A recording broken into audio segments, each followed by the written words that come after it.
Oke, namanya siapa, Mas? Assalamualaikum warahmatullahi wabarakatuh. Waalaikumsalam warahmatullahi wabarakatuh. Nama saya Umar, Umar, asalnya Cirebon. Cirebon. Yes. Oke, luar biasa, Masya Allah. Saya izin tanya tadi. Ini soal tema juga bijak mengelola rezeki. Nah, Bagaimana menyikapi soal keadaan internal atau keadaan global mengenai gejolak konflik? Semisalnya dengan adanya peperangan yang mengakibatkan inflasi dan berdampak juga ke harga emas atau saham-saham emas yang naik. Masya Allah. Yang ingin saya tanyakan, apakah saya bisa dikatakan orang yang dolim karena saya merasa senang karena mendapatkan keuntungan akan kejadian tersebut? Oke. Sedangkan di sisi lain banyak orang yang menderita akan kejadian tersebut. Mas Umar pasti tukang emas ya? Bukan? Bukan.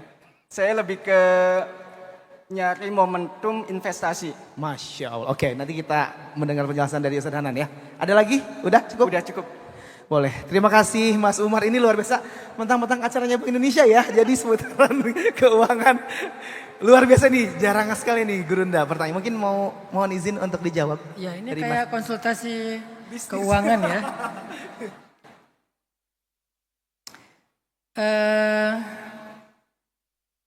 Salah satu nabi yang diberikan ilmu tentang mengelola keuangan itu adalah Nabiullah Yusuf alaihissalam.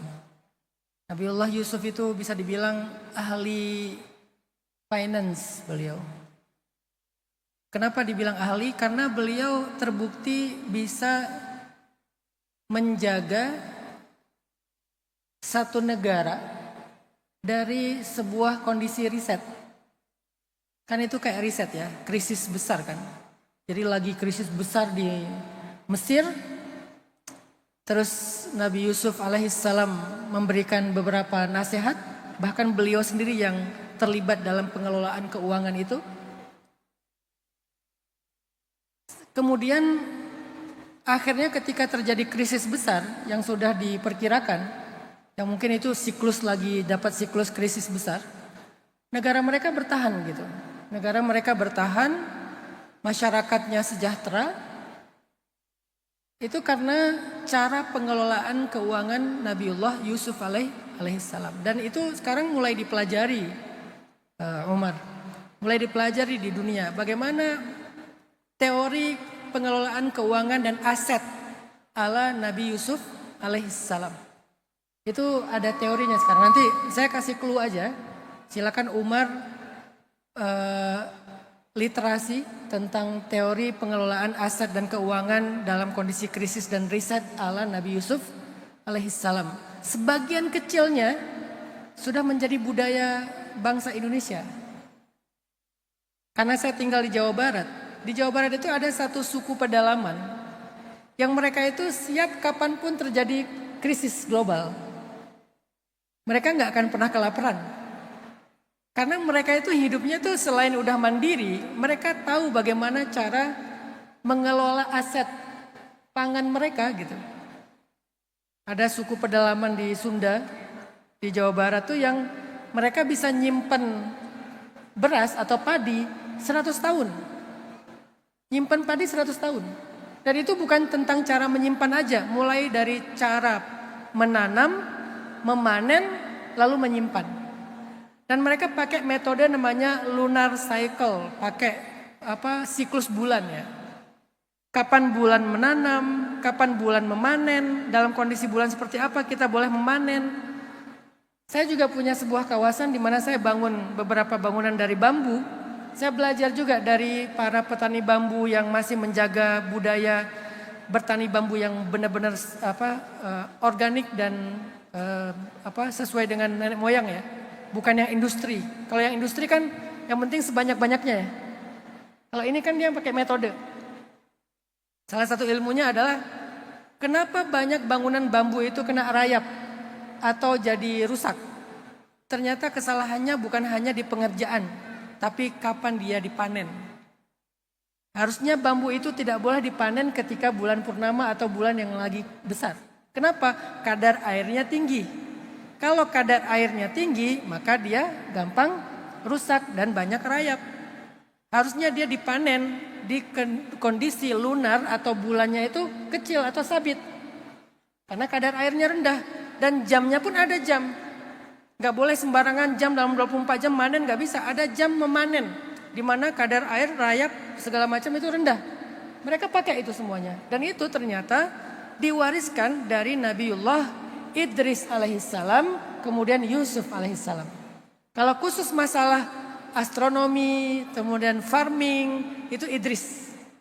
Dan Nabi Idris itu sangat mengerti tentang astronomi, lalu dipakai dalam kalender pertanian. Sedangkan Nabi Yusuf mengelola asetnya. Jadi Nabi Idris, Nabi Yusuf ini luar biasa keilmuannya, bisa dibilang bapak astronomi itu Nabi Idris. Saking astronominya, meninggalnya pun gak di bumi. Saking astronominya ya, meninggalnya juga di langit. Wadhkur fil kitab Idris innahu kana siddiqan nabiyya wa rafa'nahu makanan 'aliyya. Dia meninggalnya di langit. Saking astronominya. Sekarang astronominya NASA. Ada yang meninggal di langit?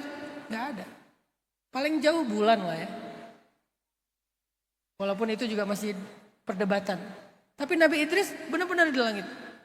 Berarti kan para nabi itu bukan cuma ngajarin tauhid, walaupun itu adalah inti dari dakwah mereka. Selain ngajarin tauhid, mereka ngajarin keuangan, mereka ngajarin farming. Bahkan Nabi Idris itu termasuk orang yang pertama ngajarin tentang bagaimana menjahit pakaian. Jadi mulai ada peradaban pakaian yang bagus-bagus itu di zaman Nabi Idris.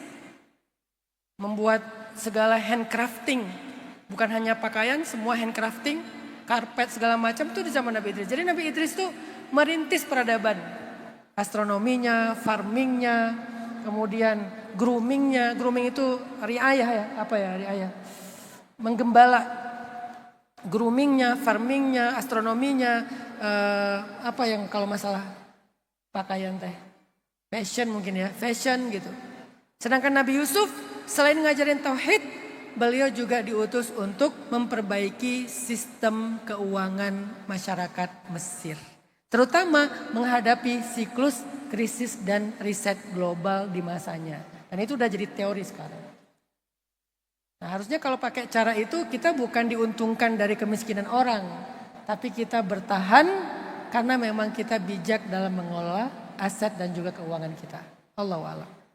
Masya Allah, tabarakallah. Terima kasih jazakallah khair Gurunda untuk jawabannya. Ini mohon maaf karena waktu ya. Ini jadi cuma bisa satu pertanyaan aja. Kita akan menutup untuk acara hari ini. Pastinya dengan doa dan jiwa muhasabah yang akan langsung disampaikan oleh Gurunda kami. Kepada yang kami hormati Ustaz Hanat Taki kami persilahkan. A'udzu billahi minasy syaithanir rajim.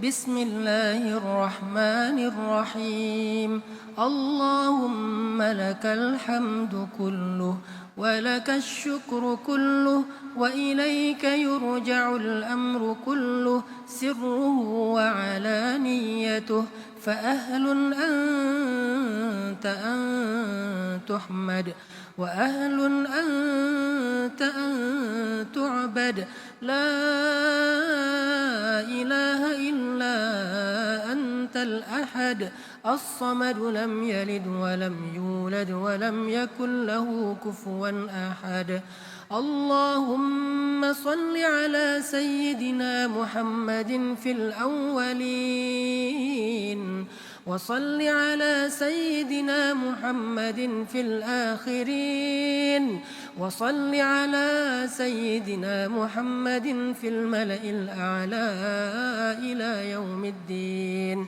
وصل وسلم وبارك على سيدنا محمد وعلى آله وأصحابه أجمعين اللهم إليك أسلمنا وبك آمنا وعليك توكلنا وإليك أنبنا وإليك حاكمنا نعوذ بعزتك أن تضلنا أنت الحي الذي لا يموت والجن والإنس يموتون اللهم أنت ربنا لا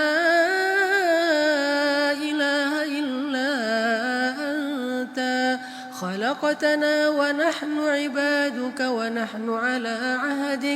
ونحن على عهدك ووعدك ما استطعنا نعوذ بك من شر ما صنعنا نبوء لك بنعمتك علينا ونبوء بذنوبنا فاغفر لنا فإنه لا يغفر الذنوب إلا أنت يا حي يا قيوم يا حي يا قيوم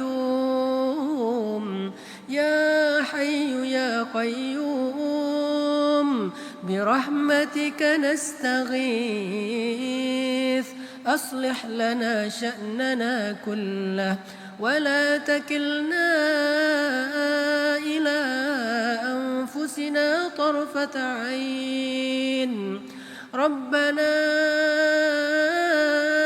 آتنا من لدنك رحمة وهيئ لنا من أمرنا رشدا واجعل لنا من كل ضيق مخرجا ومن كل هم فرجا ومن كل عسر يسرا اللهم أعطي كل واحد منا مسألته وقضي كل واحد منا حاجته اللهم إنك قلت وقولك الحق ادعوني أستجب لكم ها نحن ندعوك كما أمرتنا فأجب لنا كما وعدتنا يا سامع الصوت يا كاسي العظام لحما بعد الموت يا من أمنت يونس في بطن الحوت يا من حفظت موسى في اليم والتابوت يا ودود يا ودود يا ودود يا ذا العرش المجيد يا فعال لما يريد يا الله يا الله يا رب العالمين ربنا آتنا في الدنيا حسنة وفي الآخرة حسنة وقنا عذاب النار وأدخلنا الجنة مع الأبرار يا عزيز يا غفار يا رب العالمين سبحان ربك رب العزة عما يصفون وسلام على المرسلين والحمد لله رب